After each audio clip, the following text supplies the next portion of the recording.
Zelensky. Always strutting around trying to play the tough guy. But when the heat's on, it doesn't take much to make him buckle.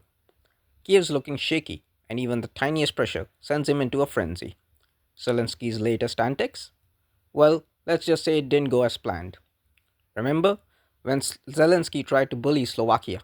He slashed their energy supplies and kicked off protest in Transnistria, all to push his agenda. Though he was tough, huh? Slovakia, however, wasn't having any of it.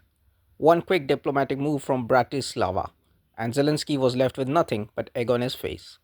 So, what exactly happened? Slovakia stood firm, applying just the right amount of diplomatic pressure to turn the tables on Zelensky. It was a move that left Kiev scrambling, and the once tough president was suddenly in full retreat mode. Slovak Prime Minister Robert Fico, a vocal critic of Ukraine's energy policies, is claiming success in his pressure campaign against Kiev. Fico's government has sharply criticized Ukraine's decision to halt the transit of Russian natural gas through its territory, a move that has escalated Slovakia's own energy crisis. The dispute began when Ukraine chose not to renew its gas transit agreement with Russia, citing national security concerns for both itself and European consumers. Fico, who survived an assassination attempt last year by pro Ukrainian activists, has accused Zelensky of worsening Slovakia's energy woes and undermining European interests.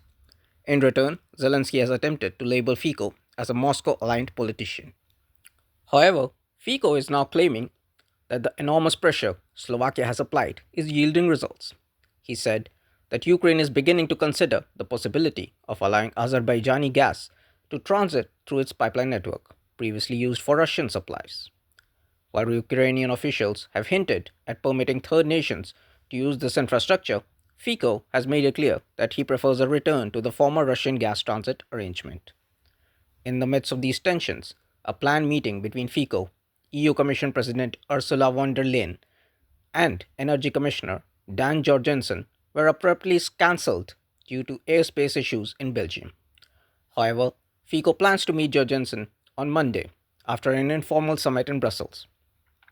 As the gas transit saga continues, Fico's bold stance on Ukraine is shaking up the energy landscape and raising serious concerns about European energy security moving forward. But in all honesty, what a failure for Zelensky once again.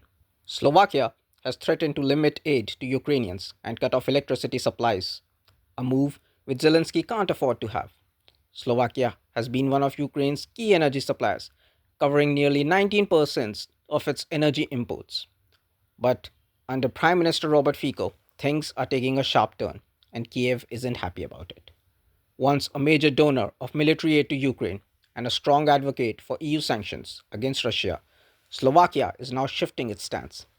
Fico, who has openly criticized Ukraine's role in escalating tensions, has accused Ukrainian Nazis and fascists of provoking Putin's invasion. His government has stopped sending weapons to Ukraine and is calling for diplomacy over war, a move that has clearly rattled Zelensky. Fico's alliance with Hungarian Prime Minister Viktor Orban is also raising eyebrows. Both leaders have a history of clashing with Brussels, and rumors are swirling that they might form a bloc to challenge EU policies.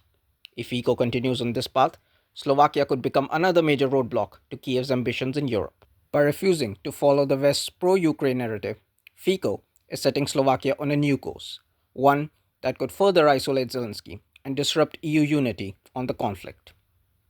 And with Kiev already struggling for support, the shift couldn't come at a worse time for Ukraine. Hence, the surrender makes all sorts of sense.